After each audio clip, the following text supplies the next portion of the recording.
जय श्री राधे कृष्ण। आप सभी का आपके अपने YouTube channel BK Mishra present में बहुत बहुत स्वागत है। आइए आज आप सब जानेंगे आषाढ़ मास कृष्ण पक्ष वर्ष 2024 योगिनी एकादशी व्रत के शुभ मुहूर्त के बारे में, पारण समय के बारे में, पारण कब और किस चीज से किया जाएगा, इस दिन भगवान विष्णु को किस वस्तु का भोग लगाए, तो आइए जानते हैं इन सबों के बारे में और फिर सुनेंगे योगिनी एकादशी व्रत की कथा। इसी प्रकार से ज्ञानवर्धक जानकारियाँ प्राप्त करते रहने के लिए, व्रत पूजा के बारे में जानने के लिए, कथा को सुनने के लिए चैनल पे अगर आप पहली बार आए हैं तो चैनल को लाल बटन दबा करके सब्सक्राइब करें, साथ में बेल आइकन घंटी को दबाएं ताकि आने वाली वीडियो का नोटिफिकेशन आपको समय से मिलता रहे। वीडियो को लाइक करें, कमेंट में भगवान विष्णु की जय जरूर लिखें। आप सभी भक्तों को योगिनी एकादशी व्रत की ढेर सारी शुभकामनाएं। आप सभी के जीवन में लक्ष्मी नारायण की कृपा से आप सभी को सभी प्रकार के सुख और समृद्धि की प्राप्ति हो। लक्ष्मी नारायण आप सभी भक्तों के इच्छाओं को पूर्ण करे। योगिनी एकादशी का व्रत यह हर वर्ष आषाढ़ मास कृष्ण पक्ष की एकादशी तिथि के दिन इस व्रत को धारण किया जाता है।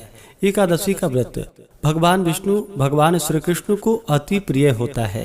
प्रत्येक माह के कृष्ण पक्ष और शुक्ल पक्ष की एकादशी तिथि के दिन इस व्रत को धारण किया जाता है। इसे एकादशी या 11 व्रत के नाम से जाना जाता है। हर एकादशी व्रत का अपना अपना विशेष महत्व माना गया है। इसी प्रकार से आषाढ़ कृष्ण एकादशी का अपना विशेष महत्व है। जो भी भक्त सच्ची श्रद्धा के साथ, नियम और निष्ठा के साथ योगिनी एकादशी का व्रत धारण करते हैं, इस दिन भगवान विष्णु, माता लक्ष्मी और भगवान श्री कृष्ण के चतुर्भुज स्वरूप की पूजा करते हैं, तो इस व्रत के प्रभाव से व्यक्ति के सभी प्रकार के पापों का नाश होता है तथा स्वरूपवान होने का आशीर्वाद प्राप्त होता है तथा 88,000 ब्राह्मणों को भोजन कराने के समान पुण्य फलों की प्राप्ति होती है। यह सभी प्रकार के पापों को नष्ट करने वाली है। जब व्यक्ति के पापों का नाश होता है तभी उनके पुण्य उदित हो पाते हैं, उसके बाद ही सांसारिक सुखों की प्राप्ति हो पाती है। आषाढ़ मास कृष्ण पक्ष की एकादशी तिथि प्रारंभ समय जो कि 1 जुलाई 2024 दिन सोमवार सुबह 10:28 और एकादशी तिथि की जो समाप्ति है वह 2 जुलाई 2024 दिन मंगलवार सुबह 8:44। हमें सूर्योदय व्यापनी के अनुसार जो समय प्राप्त हो रहा है, तो सभी भक्तजन 2 जुलाई 2024 दिन मंगलवार को व्रत धारण करेंगे। द्वादशी तिथि की जो समाप्ति है वह 3 जुलाई 2024 दिन बुधवार सुबह 7:11 पे। व्रत का पारण 3 जुलाई 2024 दिन बुधवार को किया जाएगा।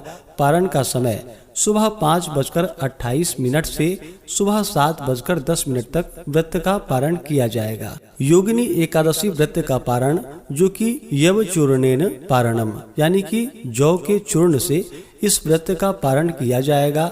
यह संभव ना हो पाए तो आप जल, फल या तुलसी दल से व्रत का पारण करें। इस बार मंगलवार के दिन एकादशी का व्रत है, तो एक दिन पहले ही भगवान के पूजन के लिए, भोग लगाने के लिए तुलसी दल तोड़ करके रख लेनी चाहिए। एकादशी तिथि के दिन 2 जुलाई को ब्रह्म मुहूर्त का जो समय होगा वह समय सुबह 4:06 से सुबह 4:46 तक होगा। सूर्योदय का समय सुबह 5:11 और सूर्यास्त शाम 6:52 होगा। योगिनी एकादशी व्रत के दिन इस दिन भगवान विष्णु, माता लक्ष्मी, भगवान श्री कृष्ण के चतुर्भुज स्वरूप की पूरे विधि विधान के साथ पूजा करनी चाहिए। इनका गंध, पुष्प, धूप, दीप आदि से पूजन करके भगवान को तुलसी दल अर्पित करे, काले तिल अर्पित करे। विशेष करके गोघृत और मिश्री का विशेषकर भगवान को भोग लगाना चाहिए। अभी के मौसम में जो भी ऋतु फल प्राप्त हो उसका भोग भगवान को लगाना चाहिए। इससे भगवान विष्णु अपने भक्तों पर अति प्रसन्न होते हैं। जब भी भगवान को भोग लगाते हैं तो तुलसी दल डाल करके ही भगवान को भोग लगानी चाहिए। भोग लगाने के बाद जल से आचमनी करवाएं। उसके बाद मुख शुद्धि के लिए पान पत्र, सुपारी, लौंग, इलायची के साथ में अर्पित करें, द्रव्य दक्षिणा चढ़ाएं। इसके बाद फिर एकादशी व्रत का कथा श्रवण करनी चाहिए। तो आइए सुनते हैं योगिनी एकादशी व्रत की कथा। अगर आप एकादशी व्रत के उपलक्ष्य में ब्राह्मण दक्षिणा, अन्नदान, वस्त्रदान आदि के लिए देना चाहते हो तो आप अपने श्रद्धा और सामर्थ्य के अनुसार हमें डिस्क्रिप्शन में जाकर के वहां से गूगल पे, फोन पे या अकाउंट नंबर के माध्यम से आप अपने श्रद्धा और सामर्थ्य के अनुसार हमें ब्राह्मण दक्षिणा प्रदान कर सकते हैं। तो आइए सुनते हैं योगिनी एकादशी व्रत की कथा। तो बोलिए प्रेम से भगवान विष्णु की जय, माता लक्ष्मी की जय, एकादशी माता की जय, भगवान श्री कृष्ण की जय, सर्वदेवी देवता की जय। योगिनी एकादशी कथा के अनुसार एक बार भगवान श्री कृष्ण से युधिष्ठिर ने कहा कि हे श्री मधुसूदन जी, ज्येष्ठ शुक्ल पक्ष की निर्जला एकादशी का महात्म्य तो मैं सुन चुका। अब आप कृपा करके आगे के आषाढ़ मास की कृष्ण पक्ष की एकादशी का क्या नाम है और क्या महात्म्य है, कृपा करके आप कहने की दया कीजिए। भगवान श्री कृष्ण ने कहा कि हे युधिष्ठिर, आषाढ़ मास के कृष्ण पक्ष की एकादशी का नाम योगिनी है और यह एकादशी त्रिलोक में मुख्य है। अब मैं पाप नाशिनी पुराण की कथा कहता हूँ, उसको ध्यान पूर्वक सुनो। कुबेर नाम का एक राजा अलका नगरी का स्वामी था। वह राजा श्री भूतनाथ भगवान शिव शंकर जी की पूजा में सर्वदा ही मग्न रहा करता था। पूजन के हेतु पुष्प लाने वाला जो मनुष्य था उसका नाम हेममाली था और उसकी स्त्री का नाम विशालाक्षी था। एक समय हेममाली पुष्प लाकर अपनी स्त्री से कामवश होकर घर में ही रह गया। महाराज कुबेर देवगृह में पूजन कर रहे थे। मध्याह्न का समय था। राजा पुष्पों की प्रतीक्षा कर रहा था, परंतु हेममाली तो अपने घर में स्त्री के साथ आनंद विहार करने में निमग्न था। उसको पुष्पों का ध्यान नहीं था। अत्यधिक समय समाप्त हो जाने पर यक्षराज कुबेर ने सेवकों से कहा कि तुम लोग शीघ्र ही अनुसंधान करके बताओ कि हेममाली इतना समय व्यतीत हो जाने पर भी क्यों नहीं आया। इस प्रकार राजा के क्रोध युक्त वचनों को सुन करके यक्षों ने कहा कि हे महाराज, हेममाली अत्यंत ही कामी मनुष्य है, अतः वह अपने घर की स्त्री के साथ आनंद विहार कर रहा है।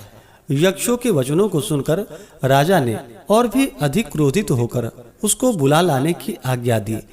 उधर हेममाली को भी अपना दोष ज्ञात हो चुका था, अतः भय से व्याकुल एवं कांपता हुआ राजा के सामने आया। उसको देखकर राजा ने क्रोध पूर्वक वचनों से कहा कि रे पापी दुष्ट, तूने भगवान शंकर का अनादर किया है, अतः तू यहाँ से मृत्युलोक में जाकर स्त्री से रहित तथा कुष्ठी होकर जीवन यापन कर। राजा के मुख से इन वचनों के निकलते ही वह अपने स्थान से नीचे चला गया और कुष्ठी होकर अत्यंत ही कष्टपूर्ण जीवन यापन करने लगा। परंतु ऐसी दशा में भी भगवान शंकर के पूजन के प्रभाव से उसकी प्राचीन स्मृति नष्ट नहीं हुई थी। वह कष्टों से पीड़ित अपने पूर्व कर्मों का स्मरण करता हुआ विंध्याचल की ओर चल पड़ा। वहां पर उसको श्री मार्कंडेय मुनि से साक्षात्कार हो गया। वह अत्यंत ही नम्रता पूर्वक प्रणाम करके उनके ही आश्रम में बैठ गया। जब मार्कंडेय मुनि ने उसको अत्यंत पीड़ित अवस्था में देखा तो दया के वशीभूत होकर अपने समीप उसको बुलाया और कहा, किस कारण इस प्रकार कष्टों को प्राप्त हुए हो। मुनि के प्रेम पूर्वक वचनों को सुनकर उसने अपनी संपूर्ण पूर्व कथा को कहा तथा हाथ जोड़कर प्रार्थना की कि हे मुनिराज, अब आप मुझको ऐसी कोई युक्ति बतलाइए कि यह मेरा कष्ट निवृत्त हो जाए और पूर्व की भांति मैं हो जाऊं। मार्कंडेय मुनि ने कहा, अच्छा, मैं तुमको एक व्रत का उपदेश देता हूँ, उसको ध्यान पूर्वक सुनो, जिससे तुम्हारा ये कष्ट निवृत्त हो जाएगा। आषाढ़ मास के कृष्ण पक्ष की योगिनी नामक एकादशी का तुम व्रत करो। उसके प्रभाव से तुम्हारा यह सब कष्ट एवं यह कुष्ठ रोग निवृत्त हो जाएगा। यह सब समाप्त हो जाएगा। तुम पहले जैसे हो जाओगे। इस प्रकार मुनि के वचनों को सुनकर उसने भक्ति पूर्वक प्रणाम किया तथा अत्यंत ही आनंदित होकर उसने कथानुसार योगिनी नामक एकादशी का व्रत करने लगा। तत्पश्चात व्रत के प्रभाव से वह सभी रोगों एवं कष्टों से मुक्त होकर शुद्ध तथा सुंदर स्वरूपवान हो गया। हे राजन, इस प्रकार महत्व प्रदान कराने वाला यह व्रत है। 88,000 ब्राह्मणों को भोजन कराने से जो फल प्राप्त होता है, वही फल इस योगिनी नामक एकादशी का व्रत करने से होता है। इस व्रत को मनुष्यों को अवश्य ही करनी चाहिए।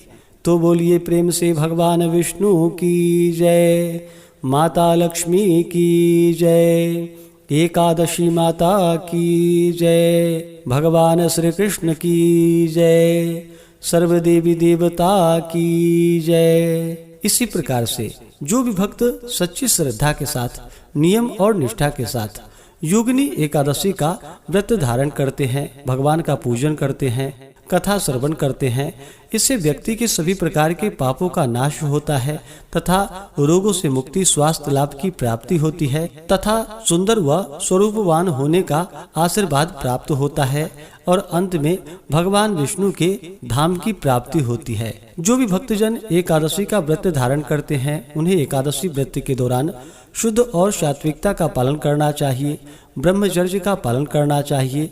व्रत के दौरान किसी के ऊपर क्रोध नहीं करनी चाहिए, अपने मन में किसी के प्रति ईर्षा या द्वेष का भाव नहीं लाना चाहिए।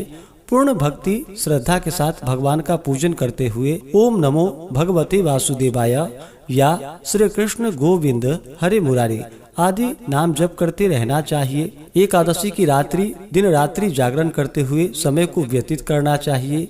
द्वादशी की सुबह उठ करके स्नान करके शुद्ध वस्त्र धारण करके भगवान का पूजन और आरती कर लेनी चाहिए। इसके बाद ब्राह्मणों को भोजन करवाना चाहिए, ब्राह्मणों को दान और दक्षिणा देनी चाहिए और फिर समय के अनुसार व्रत का पारण करना चाहिए। इस प्रकार व्रत को धारण करने से भगवान विष्णु अपने भक्तों के सभी प्रकार के मनोरथ को सिद्ध करते हैं। तो आशा करता हूँ कि यह जानकारी आपको अच्छा लगा हो। ऐसे ही ज्ञानवर्धक जानकारियाँ प्राप्त करते रहने के लिए, व्रत पूजा के बारे में जानने के लिए, कथा को सुनने के लिए चैनल पे अगर आप पहली बार आए हैं तो चैनल को लाल बटन दबा करके सब्सक्राइब करें, साथ में बेल आइकन घंटी को दबाएं ताकि आने वाली वीडियो का नोटिफिकेशन आपको समय से मिलता रहे। वीडियो को लाइक करें, शेयर करें। सुखी रहें और स्वस्थ रहें।